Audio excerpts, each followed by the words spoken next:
不是因为我写的很精彩，而是中国故事就很精彩。14年到的中国，我一下飞机就觉得终于回家的感觉。我的目标是让更多的西方人去了解中国一下，因为我喜欢中国的文化，所以这是我的一个梦想来这里。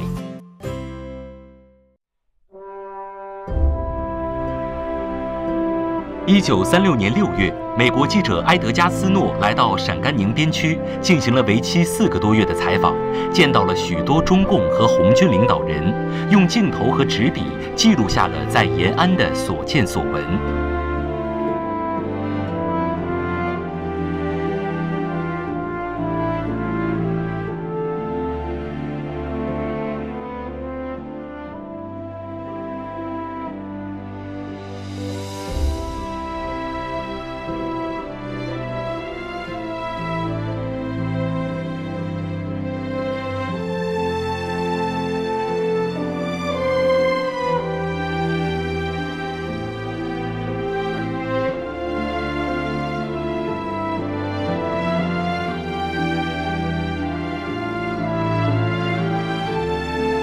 It's a real adventure story.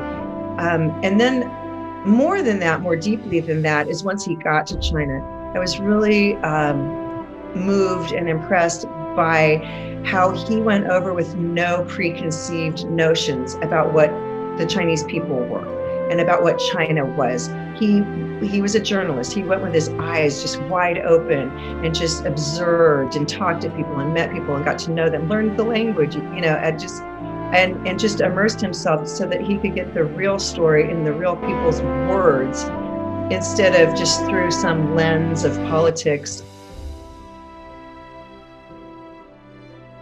It was just a shocking revelation.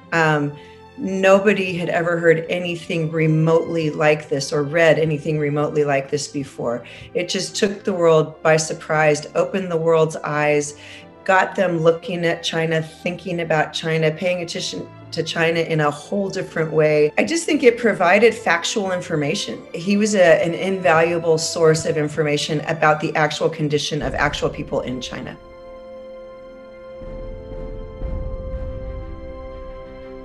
He's a great model. Go without a bias. Try to get people's real story in their own words. Spend the time, take the time where you get to deeply, deeply know and understand what you're writing about, particularly the human part of the story, which is always going to be the best and most important part of the story. I hope what his legacy is to have an open mind and to travel and to experience other cultures without judgment, and to observe and to share and to find out what we have in common, which is almost always so much more than what we don't, So I think that's a beautiful legacy that he had. I also think intellectual, honest reporting is a huge part of his legacy. He was really a fine example of an intellectually honest and rigorous reporter.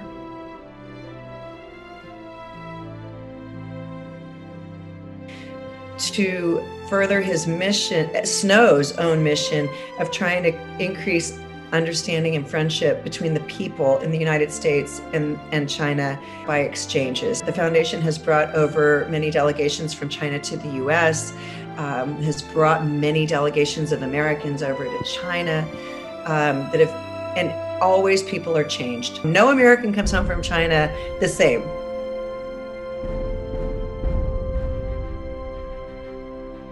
I think one for sure real highlight is going to Yan'an. When you go into the heartland, oh my goodness, the level of reverence for Edgar Snow just seems like it magnifies. And to see where he was, to see the caves where he had those interviews, and to see just some of that amazing landscape that's out that way, that's so dramatic, the falls and the hill and all of that. It was really special, really moving. Yeah, I think really probably that's the most precious to me, is that time in the heartland where it's where you're reliving the Edgar Snow history.